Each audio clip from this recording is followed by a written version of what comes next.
Ndabasuje mu izina rya Yesu Kristo umwami wacu. Haleluya. Amahoro y'Imana abane namwe natwe twese. Turi kumwe n'umuryango w'ivugabutumwa Rihembure Umutima, muri kumwe na Pastor Chantal by'umwihariko. Numvise Imana ishyira ku mutima ijambo rivuga yuko aho Yesu yageze nta kimwaro kibaho. Bishaka kuvuga ngo mu bintu byawe byose tumiramo Yesu. Ntabwo uzamwara, ntabwo uzakorwa n'isoni, uzagenda wemye. Abari biteze ko bamwara ntabwo bazabibona, ahubwo bazakuramo ishimwe rikomeye.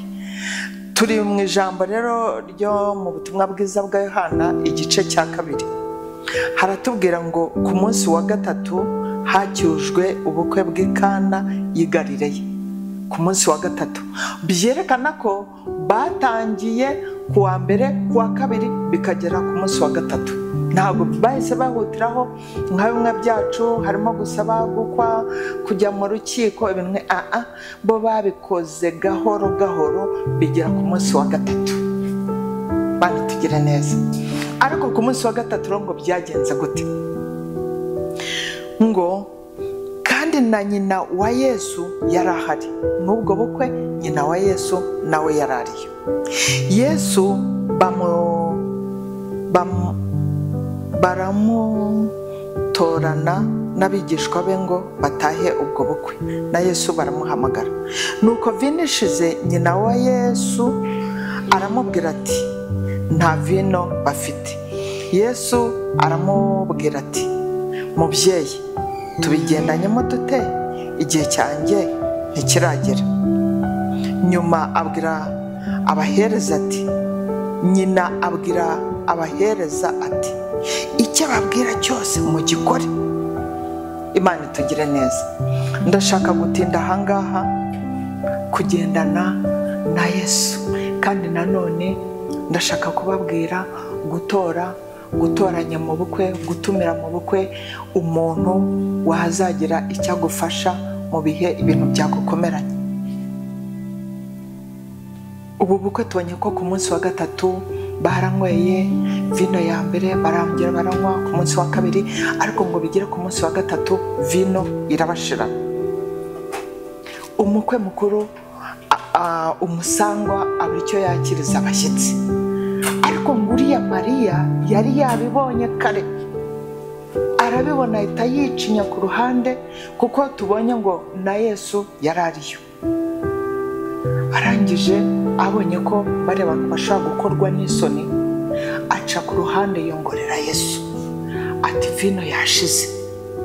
Ariko Yesu ngo igihe cye cyari kitaragera. Iki nicyo gitangaza cya mbere mu bitangaza yakoze. Abwira Mariya nyina ati se tubigendanye mu gute ku gihe cyanjye kitaragera? Imana itugire neza. Ariko kuko Mariya yarazi uwo yabwiye uwo ari we, ntabwo yatinze.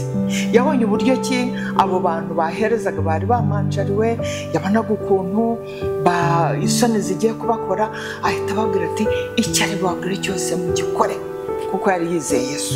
Imana itugire neza. Mureke mu bintu byacu byose tugendane n'uyu mugabo witwa Yesu. Ntabwo azatumwaza, ntabwo azadukoza isoni. Ikindi, tugire abavugizi beza. Wari uzi ko ushobora kugira umuntu ukuvuganira akakuvana ku buzima runaka akagutereka ku bundi? Ntabwo tuzabona Imana ivuye mu ijuru ngo ujye hari abantu Imana iba yaratoranije bafite imigisha yacu bagomba kutugezaho, ikatugeza muri destiny yacu. Uyu Mariya nawe yahise abwira bari abahereza ati ikintu ari babwire cyose mugikore. Nabo ngo bahita bagira gute? Bahita bagikora. Ibyo Yesu rero yabategetse, yarababwiye ati nimugende muvomere. Ngo hari hariho intango 6 ziremwe mu mabuye, hashyizweho kuyeza nk'uko umugenzo w'Abayuda wari uri. Intango yose irimo inshuro 2 cyangwa 3 z'amazi. Yesu arababwira ati mwuzuze intango amazi. Baruzuza bageza ku ngara. Arababwira ati nimudahe noneho mushyire umusangwa mukuru. Baramushyira. Imana itugire neza. ndagira mbabwira ngo umusangwa mukuru byari byamukomeranye. ari kureba hakurya. Namwe murabizi uko ubukwe baba bumeze, haba hari umusangwa mukuru, hari n'umukwe mukuru waje gusaba. Uyu musangwa mukuru rero byara kwa kundi bavuga bati twaje gusaba gutya, muzane gutya, muzane gutya, muzane gutya. Twabonye ko ngo wari umunsi wa gatatu. Umusangwa mukuru byari byamukomeranye, yibaza uko byagenze, ari kumva uko byagenze. Ari nabyo twabonye ukuntu Yesu yabigenje. Mariya amaze kubimubwira, amaze kumubwira ati amaze kubabwira ati cyababwira cyose mu gikore. Tubonye yuko uyu musangwa mukuru Yesu amaze gutegeka, bamuzaniye iriya vino, bamaze kudaha umusangwa aranywa, arangije asanga umukwe mukuru, bakomeza imihango yo gusaba. Imana tugire neza. Haleluya. Uwo musangwa mukuru asogongeyeho amazi ahindutse vino, ntiyamenya aho iturutse, keretse babahereza badashya amazi nibo bari bazi, nibo bari babizi. Umusangwa mukuru ahamagara umukwe, aramubwira ati abandi bose babanza vino nziza, abantu bamara guhaga bakabona kuzana izitaryoshye, ariko weho washyinguye inziza aba arizo biherutsa. Imana tugire neza. Dusoza rero, ndagira ngo nkubwire ngo mu bintu byose Yesu arimo, nk'uko twabonye ubushize, twabonye ko imibare ya Yesu ari imibare ikomeye. Ibintu byose Yesu arimo ntabwo dukorwa n'isoni.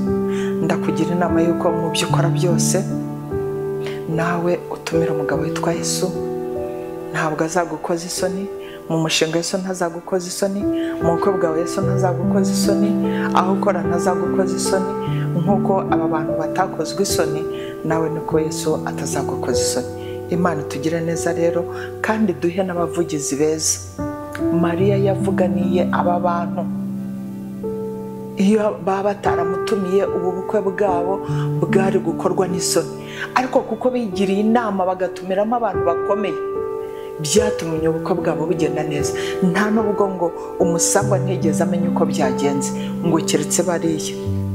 Imana iduhane umugisha, Imana idufashe kugira ngo natwe mu rugendo rwacu, mu byo dukora byose, Yesu abe nyambere, kandi tubashe kugira abantu batuvuganira aho tutabasha kwivuganira. Imana ibahe umugisha. Ndabifuriza kwinjira mu mwaka wa 2025 turi kumwe n'umugabo witwa Yesu. Amen.